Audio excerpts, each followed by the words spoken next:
This is just a quick video of my garden and how it looks at the moment, and as you can see there are loads and loads of dandelions.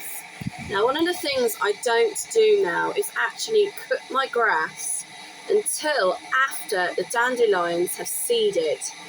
The reason for this is because dandelions are known as a weed. I don't class them as a weed, I class them as the first flower of spring, or the first flower of the year, or the first flower of the summer, whichever technicality you want to use. Now, in my hometown, just like most places, if you see parks or gardens or public communal spaces, you will notice that dandelions are something that you may see, but what they tend to do is spray something that's called glyphosate all over public parks and garden areas. And that is basically to eradicate weeds, which then of course affects the food web for every other wildlife that needs these weeds, or AK flowers as I call them, when they come out of hibernation.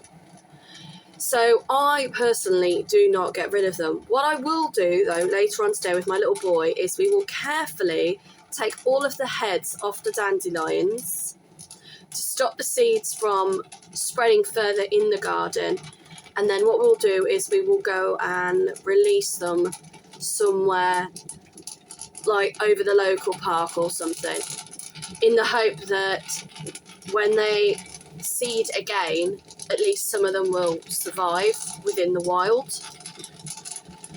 And when I obviously cut my grass, I will try not to destroy too much of what's already kind of self-set there. I mean, obviously there's a few things in my garden I don't really want, like bindweed and bramble, because my kids would like to play in the garden during the summer.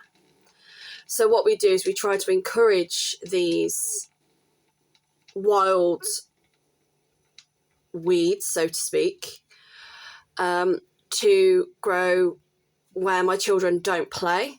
Because the most amazing thing, obviously, about bramble is you get to do blackberry picking later on in the year. So my kids love the fact that we do have bramble in the garden so that they can pick the blackberries. But when they're trying to play football, it's not very nice to be having your arms and legs and everything get tangled in bramble bushes, and when the thorns get in, they can be quite difficult to remove.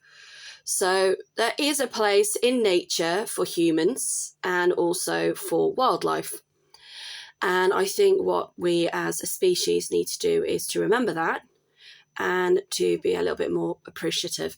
Now again, you can see from my next door neighbour there's a lot of ivy. I won't be cutting that back because it's probably full of wasps at the moment, which tends to happen a lot at this time of the year.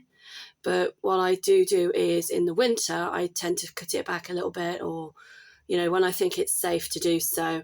And I use the ivy leaves for my artwork and for decorational purposes. So again, you know, if you can avoid getting rid or cutting the grass unnecessarily, then I think it's a good thing to do. And also, you know, write to your local councils if possible and say, look, we need you to stop spraying glyphosate. I mean, I love nothing better than to go for a picnic with my children in the summer.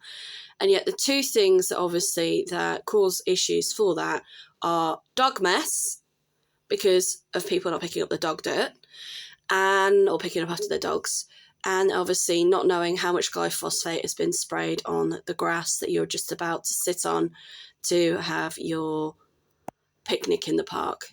So thank you for that. I'd love some feedback, and enjoy your day.